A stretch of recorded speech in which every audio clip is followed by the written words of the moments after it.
welcome to my second and final book haul of 2023. I am aware that it is now 2024, but I wanted to wait to film this video until like post-Christmas because I did get a fair few books for Christmas and I wanted to include them. But last year I was trying really hard not to acquire too many books because I wanted to focus on my shelves and read what I own, not just continue to acquire things and increase my TBR. And I feel like for the most part I was doing good at that, but as I'm looking at like the multiple stacks of books around me right now, I'm like, but was I though? But how good did I really do? 10 of these that I'm going to talk about are gifts. So let us put that out there. This is my book haul for the entire second half of 2023 from July to December, which includes both Christmas and my birthday. So that's why it's a little bit high, but all in all, I feel like it's not too bad. And I'm going to start off with the gifts that I got because I did get 10 things that I'm very excited for, some of which I've read because I have also been reading the books that I acquired this year. So I'm going to get into them and start talking about the gifts that I received. So to start with my Christmas gifts, because they are mostly on top, from my friend, first of all, she got me 3 vintage Nancy Drew books, which I'm afraid to touch really, but that's fine. They're from 3 different publishing eras, because from looking into vintage Nancy Drews, I'm not an expert, so like this is from like the 3 websites and blog posts I looked at. There are essentially 4 main Nancy Drew publishing eras based on the covers. There is the glossy yellow ones, which we have now, that is kind of what's sold now. They're like really shiny and yellow. And then before that one, they have the matte yellow ones, which are, I think, mainly like 50s and 60s and 70s, or maybe just 60s and 70s, that era. So I have The Mystery of the Ivory Charm, which very cute. I don't remember this one, so I may or may not have ever read this, but I'm not putting any of these on my TBR. And then the second and era before that is like this, the cover's super torn because it's like 70 years old. It's like a blue tweed color, and I think this is mostly like 50s. And this is The Mystery at the Moss Covered Mansion, which I love that it still has like the cover like largely intact, because like it is like 70 years old at this point. I might tape it to like keep it together, but I am like super terrified of touching this one, but it's super cool. And then the final one she got me, and the oldest era of like the general Nancy Drew, is The Hidden Staircase, which I believe is book number 1. And this is the hardback matte blue with the orange print on it. And I believe these were only published in like the 30s and 40s. I think. Maybe 20s, because I think Nancy Drew was like before the 30s. But this is the oldest one, and it's like super cool, and it's longer. The really interesting thing about the old ones, like the really like, I think both of the blue ones, I think the yellow ones are after they were rewritten, but all of these books, all the Nancy Drew books, the old ones, were rewritten in like the 50s and the 60s, and they made them shorter, and they like condensed some of the description, and they took out the racist bits because they were super racist, apparently even by 60s standards, which is somewhat concerning. But I really wanted one of the old ones, like the intact original old ones that was written by the main original ghostwriter, Mildred Wirt. And I wanted to read and just like compare and contrast the original writing with like the rewriting that we have today, which is why I like really wanted vintage Nancy Drew. So I'm super excited, and I'm super excited to have like a variety, and that my friend found me one from like each era. It's like super cool. And like I said, none of these are going on my TBR because I'm fairly certain that I have actually read all of them at some point when I was like 10. But I'm very excited for these. And then the other thing she got me is kind of a joke and kind of a punishment. It is Freed by K.L. James, which is book 6 in the 50 Shades of Grey trilogy series thing. If you're not aware, 50 Shades of Grey, E.L. James wrote the original trilogy, published it, and then decided she was gonna go back in and rip off Stephenie Meyer again and write them all from Christian Grey's perspective, as he is the male romantic lead. So it's just the same books as the first one, but from his perspective, and longer. This is 750 pages long. Why? Just a question. Why does this need to be 750 pages long? This is not all of them. This is just the third book written from his perspective. And it is like, literally, how long is it? 755 pages. Absolutely not.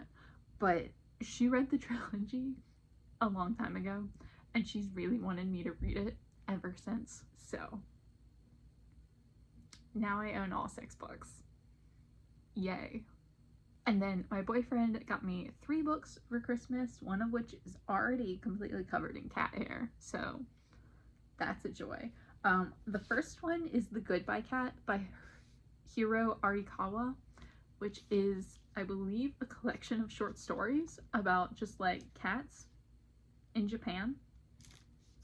And I know Abby of Pelennor has read him before, and I know she's read this book, and she always talks about him like they're so lovely and so like wonderful, and just like, I know she really loves them. So I have high hopes for this. It does say that it covers, what's the phrase that it used? It exquisitely explores the cycle of life from birth to death. That mildly concerns me. I don't do well with death, even when it's in like a happy, like content, animals have lived their life kind of way. I feel I will struggle with that, but I still think I will really enjoy this book. And then he got me Sink by Joseph Earl Thomas, which is a memoir that I've never heard of before. So I like when he buys me books because he explicitly looks for things that I wouldn't buy myself. And this sounds really pretentious, which I like. So I'm down. I hope this is really interesting. But again, I know nothing about it except that it's just this dude's memoir. And then the final thing he got me is covered in cat hair. So that's gross. And I have no idea what it is. So I apologize if I cannot even begin to describe this. And also the cover is horrifying. So if you don't like horrifying imagery, maybe just look away while I'm holding this book up. But it is The Mysteries by Bill Watterson and John Kascht. And like, no, absolutely not. What is this? It's like, I'm sorry, it is literally covered in cat hair. It's a fable for grown-ups. Bill Watterson did Calvin and Hobbes, and this is apparently like the first thing he's done since then. But like, what is that face?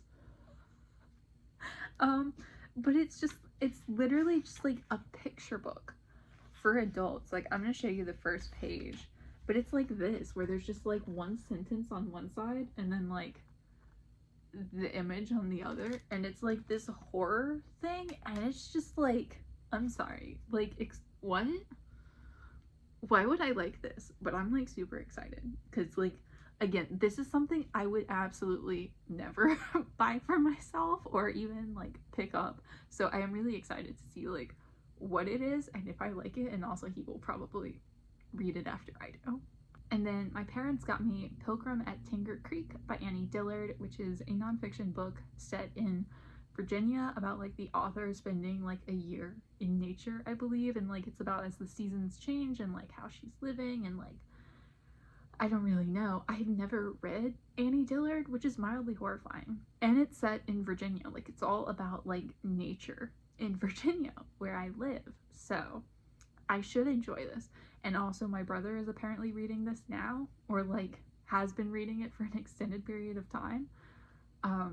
He was reading it when they visited him because he lives in Mongolia, which is an interesting factoid that doesn't need to be discussed here, but he lives in Mongolia, and when they visited him, he was reading this book. Apparently he talked about how wonderful it was and how like he would sometimes just enjoy reading it and just like It was nice to read something about home and like in English, and apparently he loved it and just like spoke so highly of it, so they got it for me, and not mad about that. This sounds wonderful. Like, this is one of those books that just, I assume I'm going to absolutely love it. Can't really tell you much about it, but I do assume that this will be probably a favorite, I hope. For my birthday, my boyfriend got me 2 books, both of which I have already read. Obviously, like, none of the Christmas books I have read yet, because that was like less than a week ago.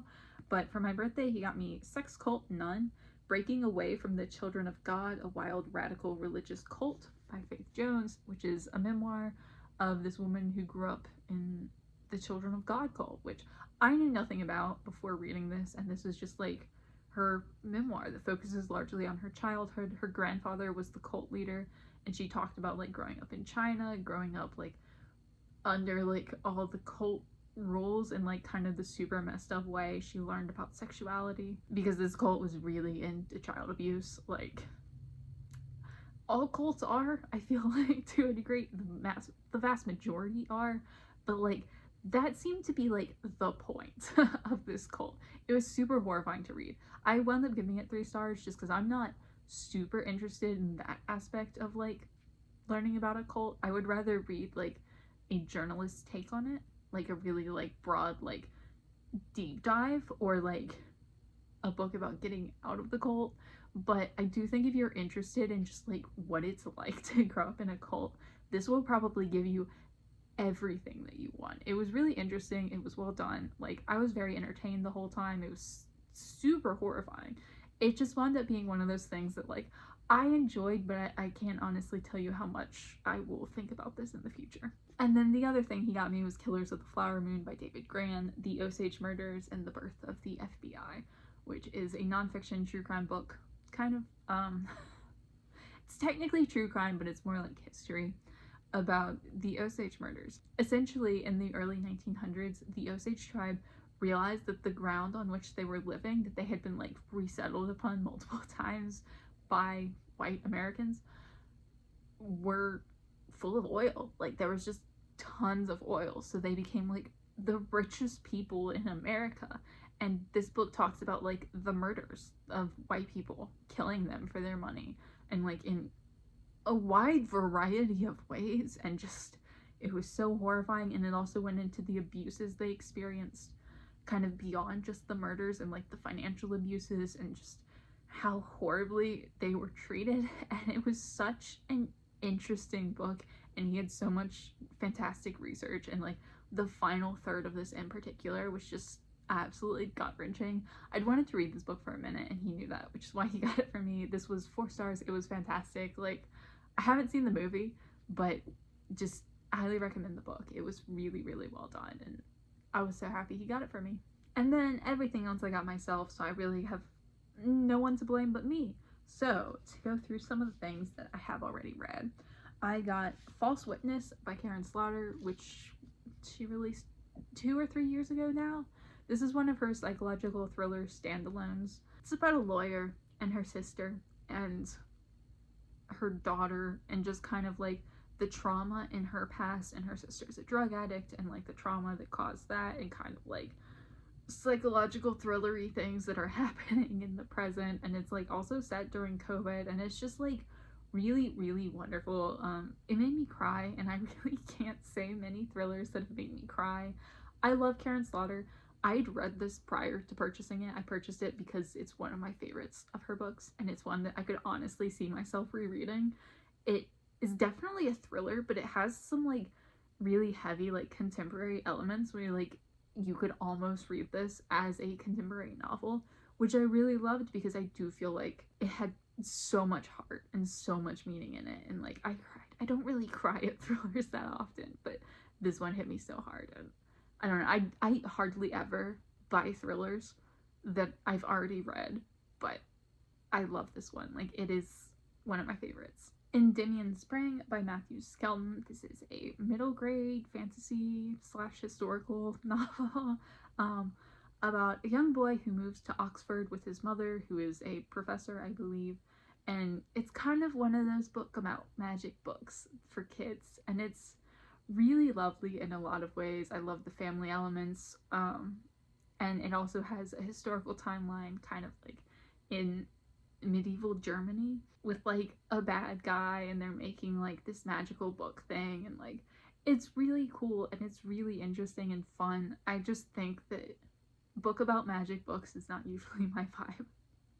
Which, I read this for my 12 book project. It was recommended to me by Matilda Gothica. I really enjoyed it. I wish there'd been like more historical elements, because I do think that part of the story was underdeveloped and would have done a lot to make this even more wonderful.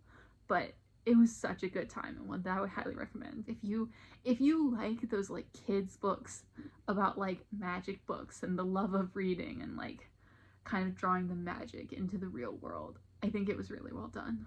And I bought a bunch of Ellen Emerson White books because it was my birthday and I figured, why not? For starters, I got 4 of these middle grade biographies of athletes that she apparently wrote a lot of. I've got one for Jennifer Capriati, who was a tennis player. There's one for Bo Jackson, who played both football and baseball.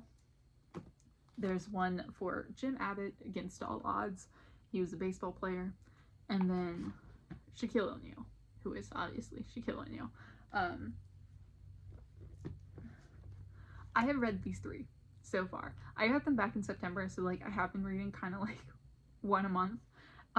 Not rating them. They are written in like the late 80s, early 90s, so they're not like, and they're for kids. Like, I am not the target audience here, but they're written by my favorite author, and I'm trying to just read everything she's done, and they're interesting. Like, I've been learning things about these people I didn't know. Like, I didn't know anything about Jim Abbott, and he was an interesting dude. I'd be down to read a real biography about him, like a really in-depth, like, adult biography.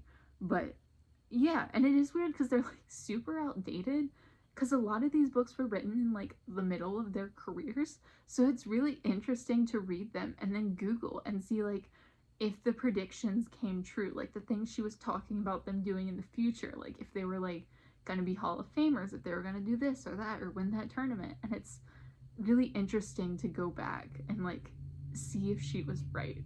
So interesting. I will probably read the Shaquille O'Neal one soon. They're fine. I wouldn't really recommend them unless you're looking at them as like a period piece, kind of. But they are, I don't know, I haven't had a bad time reading them, so I'll take it. And then the other thing I got by her, which is only partially by her, is 13, which is 13 Tales of Horror by 13 Masters of Horror. It's a collection of short stories.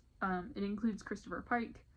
It includes Carolyn B. Cooney, R.L. Stine, and Ellen Emerson White. So I got this because she's included.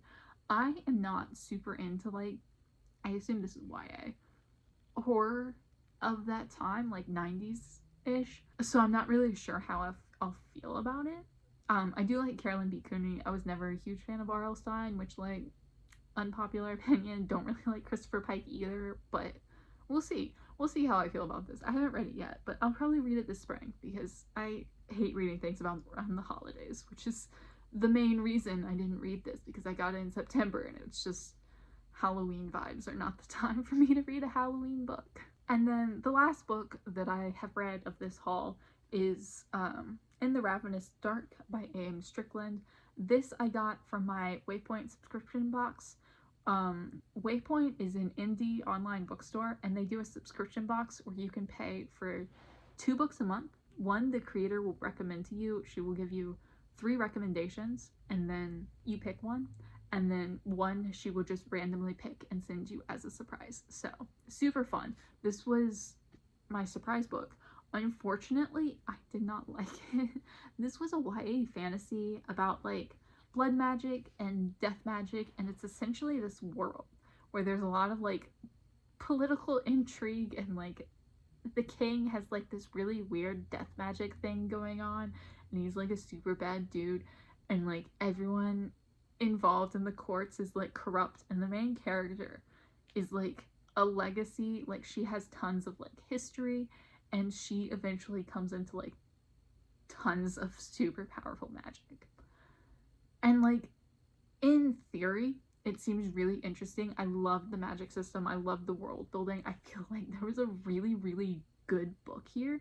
It was just she focused so much on the romance that was super underdeveloped so that it didn't even feel like romance. It felt like a series of hookups, which I don't think was the vibe she was going for.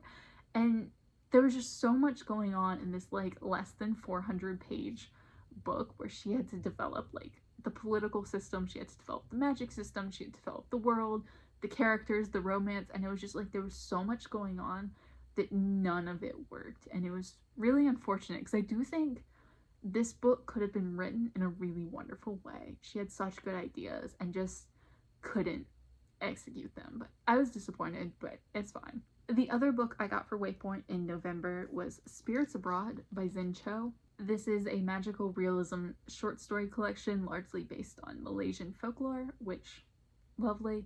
I am only a couple of stories in. I have started it. I'm not sure how I feel so far. It's oddly written. Her writing style and her choices are odd and very, very different and unique. But not bad. It's just like kind of an adjustment to get into. But I am enjoying it. So I'm looking forward to continuing this. I just really didn't have time at the end of last year. But I do plan for this to be like a main focus of January reading for me. I also picked up Among Thieves by Margaret Peterson Haddix, which is book... What book is it? It's a book in the Shadow Children series, which is like a 7-book middle grade series about a world in which third children are illegal. I read, I think, the first 2 when I was a kid, and I loved it. I was like obsessed with the idea. I really loved Margaret Peterson Haddix, but I was also like unaware of how to use the library system and like look up the rest of the series and like put them on hold.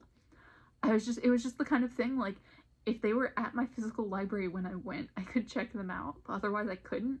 So I never wound up reading the whole series, and I've just been slowly collecting them as I see them in thrift stores and stuff. I think I have like 4 of 7 or something like that now. So I'm probably at the point where I just have to order the rest of them intentionally. But I am ever so slowly collecting the series, and I'm super curious about where it goes because this like whole vibe is very different from the first book. But I do plan on continuing these. Margaret Peterson Haddix does a lot of like middle grade speculative sci-fi, like sometimes dystopic, but not always even dystopic. Sometimes it's like just like vague ideas of sci-fi, and she has a lot of like political and social commentary in them that's like really well tailored towards children. And I just remember enjoying that so much as a child, and even rereading her as an adult, she holds up really well, and I really, really enjoy her books. The Dead Tossed Waves by Carrie Ryan. This is sequel to The Forest of Hands and Teeth, which I may or may not have read when I was a kid, but I really wanted to read it as an adult because I at least remember hearing about it and wanting to read it as a child. And I saw the sequel in a thrift store for like $1, and I was like, you know what? It would be stupid not to pick it up when it's so cheap. So now I have the sequel of this book that I may or may not have read and may or may not enjoy. It's YA dystopian, I think, but I genuinely don't know anything about it, and I don't want to read the back to like give myself any spoilers for the first book. But I don't know, it's like YA from my childhood, and I'm curious, and the sequel was so cheap, it was like I had to. I have no self-control. And then I got myself 3 random things because why not? I have Hotel on the Corner of Bitter and Sweet by Jamie Ford, which is a historical fiction novel about World War II and Japanese internment camps, but it's also set in 1986, so I think it like flips forward and back in history. I remember hearing someone on BookTube talking about this book, and it's sounding really good and wanting to read it. I don't remember who, which is unfortunate because I would love to credit them, but I do remember someone talking about this, and I remember hearing about it and being like, oh, like I would enjoy that. It's the kind of like cozy, I mean, I don't want to say cozy, it's about the Japanese internment camps in America, but it seems like it's a kind of quiet historical fiction novel that I really enjoy. And I don't read tons of World War II historical fiction anymore, but set in America around the Japanese internment camps is a lot more interesting to me now than like Europe World War II. So I'm hoping I enjoy it as much as I think I will. Moloka'i by Alan Brennert. This is historical fiction as well about Hawaii. It's set on Hawaii, about a 7-year-old. It's about leprosy. Apparently there's a leprosy settlement, and this girl has leprosy, and it's about that. Again, heard another booktuber talking about this, and it sounded really, really wonderful, but I don't remember who. So, unfortunate. But this is one I'd heard about, and they were talking about it, and they spoke so highly of it, and the way they were talking just made it sound wonderful, so I picked it up.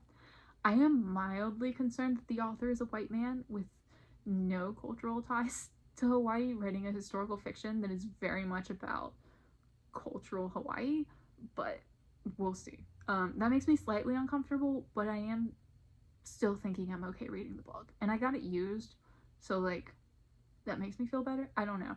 We'll see how I feel, but whoever talked about it made it sound wonderful, so I would like to try it. And the final book that I picked up in the second half of 2023 is People of the Book by Geraldine Brooks, which is historical fiction, I think centered around a book. I don't really know. I don't remember hearing anyone talk about this book, although like maybe. I just saw this in a thrift store and I read the description and it sounded really wonderful, but I have no idea what it's about. Apparently like a rare book expert found this book, but I think it also goes through time and it talks about like all the people who were associated with this book and like how it survived throughout history. Like I know it talked about being in Bosnia during World War II. I know it talked about being in Spain, in Venice in 1609, in Spain in 1492. Like it just goes really deep throughout history, like discussing the people around this book. I think, I'm not really sure. I don't know much about this one, but it sounded wonderful and it just kind of like drew me in based on the description. So this is probably my most random pickup of the year, or of the book haul, but I'm not mad because I don't know, it sounds like something I will really love. So here's hoping. So that was everything that I picked up in the last 6 months of 2023. Let me know down below if you've read any of these, what you thought of them if you have, and as always, thank you so much for watching, and I will see y'all again soon.